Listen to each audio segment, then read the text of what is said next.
Hello guys and welcome back to the channel. Thank you for being with me again today. My name is Kingsley. So guys, unfortunately, the meeting between President Trump and President Putin has officially been cancelled, or at least postponed. So what's happened is that last week there was a proposed meeting between President Trump and President Putin that will focus on achieving peace in Ukraine. But right from when that meeting was announced, the warmongers and the ones that want this war to keep going, the leaders in Europe were not happy with that meeting because it's taking place in Budapest and they want to keep the war going. So they tried all manner of things. They tried to sabotage the Hungary refineries. They tried to accuse Viktor Orban of being Putin puppets. And lastly, they had to throw the last cog in the wheel, which is Mark Rutte. They sent him to White House to convince Trump to back down from that meeting. And unfortunately, he had his effect on Trump. So the meeting has officially been cancelled. So in a minute, we'll find the reason why Trump cancelled the meeting. We'll be watching a video of him saying it on why he cancelled it. And we'll be watching some few other videos. So guys, as we do always on the channel, I'll be taking you through my Twitter feed and we'll be reacting to the video, we'll be watching them together and I'll be giving my opinion on that. So let's get started. So the first video we'll be watching is the reason why President Trump cancelled his meeting. So let's listen to it. But that'll be a big one. We canceled the meeting with President Putin. It didn't feel right to me. It didn't feel like we were going to get to the place we have to get, so I canceled it. But we'll do it in the future. But next week we'll be with many of you in those locations that I told you. Then it's back to Washington. But that'll be a big one. According to him, he said it doesn't feel right. And my question is, what doesn't feel right? Pursuing peace doesn't feel right, or what exactly did he say doesn't feel right about the meeting? Or President Putin's demands are still strict, as they have said? Well, that has been President Putin's demand as always. But the people in NATO do not want that because they are losing this war. In a minute, we'll look into another very interesting video of a journalist asking the Secretary General of NATO a very interesting question. Maybe we should get into that and I'll give you my opinion on that as well. So, here's the video. President, thank you, Mr. President. Liam Cosgrove is here. My question is actually for the Secretary General. Yes. Mr. Secretary, I don't know if you've seen this, but polling out of Ukraine shows a massive collapse in Ukrainian support for the war. A Gallup poll had just 23%. That's less than a quarter. Zelensky came out today praising President Trump's proposal for freezing the front lines of battle as part of a ceasefire. He said that's a good compromise. So people view your coming here as, you're lobbying the U.S. government to continue its involvement in the war. You're obviously lobbying for more NATO weapons to be sent to Ukraine, but Ukrainians themselves don't want to fight the war. So how do you justify that morally? Well, I'm lobbying only for one thing, and that is to make sure that we end this war. And I don't have to lobby the president because we totally agree on this. And this is what he has been doing from day one. Everything he could do to break the deadlock with Putin, get a dialogue going, dialoguing also with Zelensky, and getting this war done. It's crucial. And the fact that the US is now supplying weapons into Ukraine, paid for by allies, is extremely important. And that's now happening since 2-3 months. About 2 billion moving into Ukraine. The war hasn't wind down. Why do you think that'll wind it down now? What do you mean? You think more weapons will wind down the war? No, I mean, there's more to be done. So what you need, what the president said this weekend, stop where you are, so basically do a ceasefire and then have all your discussions about territory and whatever. But first, stop the war. This is what you said on Friday. So it's a very interesting question. At least, I think it's very interesting because I remember this Secretary General is the guy that called Trump daddy. You should not forget. So yeah, let's keep that in mind.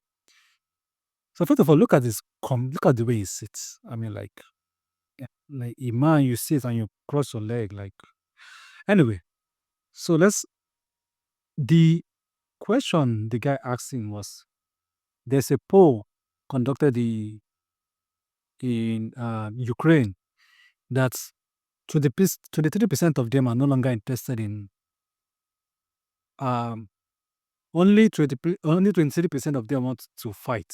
That's a huge, I think, 70 something percent, 77%, I think so, of Ukraine don't want to fight anymore. They want this war to end. And how he adds that how will the SecGen justify lobbying for more weapon? Example, Tomahawk, as has always been asking. And the Secretary General stylishly avoid answering that question. He did not answer it. He just beat around the bush and he skimmed the question. Because I really want to hear his opinion on how sending Tomahawk to Ukraine and striking Russia territory with Tomahawk, how that is supposed, how is that going to help in ending the war? Because obviously the Russia will respond when you use Tomahawk to strike them. So if they respond, I mean, they will respond massively. Like they will really, really respond massively. So then, can you say you are trying to end this war by sending weapons to Ukraine? So how is that supposed to work? Obviously, it will not work.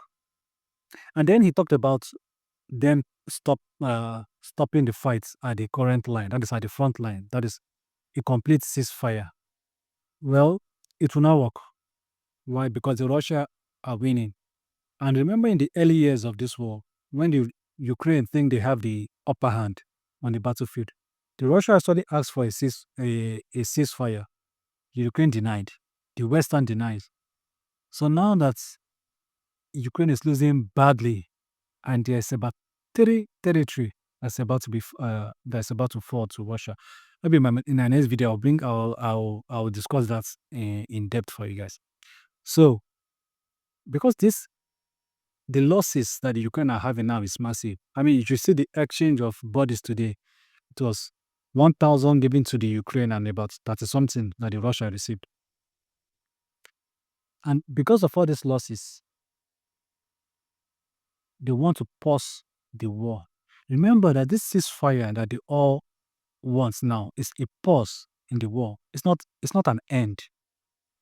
So if they pause this war at the current front line, and then they go to negotiate on peace terms, and then the Russia says we want the Donbas region, then the Ukraine says no, you can't have it. What do you think will happen next? If fighting continues, that is exactly what will happen. But by then, the Ukraine will have received more weapons from the West, and other than weapons, they will have received Western so-called coalition of the willing will have been present in Ukraine's soil. Now, these guys will now be the one to help Ukraine in fighting. So that's exactly what they are planning. And that is why the Russia see through their nonsense and the Russia reject it. They don't want a ceasefire, they want the peace plan. So let's continue the rest of the video. Let's hear what Trump. And on Sunday, It's a war. I mean, your question's really a fair one. It's a war that should have never started. And And you know how I feel And now about it it. has But to it's be a war ended. that should have never started. And we're not selling any weapons to Ukraine. We're selling them to NATO, Yeah. which is different from before. With Biden, he just gave $350 billion worth of weapons and cash right into Ukraine, and that was so foolish. But we sell them to NATO, and in theory, you can do what you want with them. It doesn't have to be Ukraine, but probably it is mostly. Now, what nations are doing now is buying from this program and making sure that the supplies in Europe. Ukraine, so Europeans and Canadians. And for example, these are interceptors for the Patriot systems, crucial to protect the cities. Today, again, a Russian attack has killed children, at least seriously wounded children in a kindergarten in Ukraine. So we need to make sure that the air defense systems are in place, and we need the US systems to do that, and the Europeans are paying for that. And this is exactly the type of actions we needed, and the President is doing that. And So You see, in the second part of the video, well, Trump gave his normal, this war wouldn't have started if I was president, blah blah blah, is Biden's war and whatever, whatever. But the section says something interesting that the Russia struck a kindergarten, and I don't think it's surprising that whenever there's maybe Ukraine is supposed to receive something or a meeting, like it seems like there's a tremendous progress that wants to be made. All of a sudden, something just happened. I'll make the US rethink. Well, that's exactly what happened. The Ukraine, Russia, the Ukraine and the Russian, they both exchange missiles, drones, and everything. And Ukraine claimed that Russia struck a kindergarten. Well, everybody knows it's a lie, it's a propaganda. They just do it to garner sympathy. So people can say, oh, if the US have sent Tomahawk missile, it wouldn't have happened. If the US have sent this, it wouldn't have happened. It wouldn't have happened. So that's exactly what happened. It's their usual propaganda, using children, using schools, using all those things. And you often wonder, why is it whenever things are like at the edge of progress, Russia all of a sudden strike a school? Yeah, that is just Ukraine propaganda. So anyway, about Europe, something finally interesting is coming out of Europe. The 19th sanction package has been passed. When you do something the first time, if it failed, try it again the second time. It failed, try the third time. Keep on trying till you get to 19. Maybe the 19 might just work. And interestingly too, the United States, according to them, they have slammed Russia with the biggest sanction so far. They sanctioned two major Russia oil companies. So we'll be looking at these targeted sanctions. We'll be going through it together, and I'll be giving my opinion on them. So let's check it. So EU, US and EU slaps sweeping sanctions on Russia's Rosneft and Lukoil.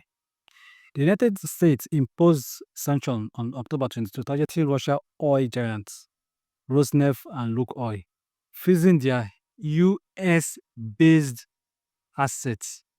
Remember, US-based assets, and banning American dealers to disrupt funding for Russia war in Ukraine. The European Union followed on October 23 with its 19th sanction package prohibiting LNG imports from 2027. See, these guys are even funny. Blacklisting 117 shadow fleets and targeting banks and entities in third countries aiding Moscow. These measures announced amid President Trump's cancellation of a summit with Vladimir Putin aims to pressure Russia towards an immediate ceasefire as diplomatic effort stalls. So, you sanction Russia oil giants, and you freeze their assets in your country. I mean, to me, I think that asset have been frozen for a while, so it's nothing. There's nothing new about this. And now they are talking about sanctioning third countries, that is like China and India. And remember, currently ongoing, there's a power play between China and US. China has restricted the sale of rare earth material to US, and US too has restricted the sale of microchips to China. And in a few weeks, the United States of America President Donald Trump will be going to South Korea to meet with President Xi. So let's see if these sanctions we hold any water. Let's see what will come out of this meeting. And interestingly enough, the European Union placed a sanction prohibiting Russia LNG imports. I've never seen anything that is more of an own goal than this before. They prohibit Russian imports from coming to their own countries. The very LNG, which they need the most, is what they are stopping. Now, all they have to do is go and buy American expensive LNG. Maybe that has always been their plan because I mean we should remember, thank you USA, that I think the United Prime Minister of then, or yeah, once somebody like that in Poland posted after the Nord Stream 2 um, exploded. So maybe this is another self-inflict injury that the EU is inflicting on themselves, all in the name of targeting Moscow. If you are Moscow in all these years, of course you will prepare, you will know that these guys are coming. They will eventually do something like this. So in one way or the other, we'll have prepared a way to circumvent it. So I don't think these sanctions will make Russia come to the come for immediate ceasefire. We should never forget that Russia has always been on the negotiating table. But Russia is not accepting their immediate ceasefire because the immediate ceasefire plan is not genuine. They are not trying to stop the war and achieve peace. They are trying to pause the war so they can regroup and fight Russia. So, guys, thank you for being with me again today. That's all for now. Please subscribe to the channel, and I'll see you next time. Bye bye.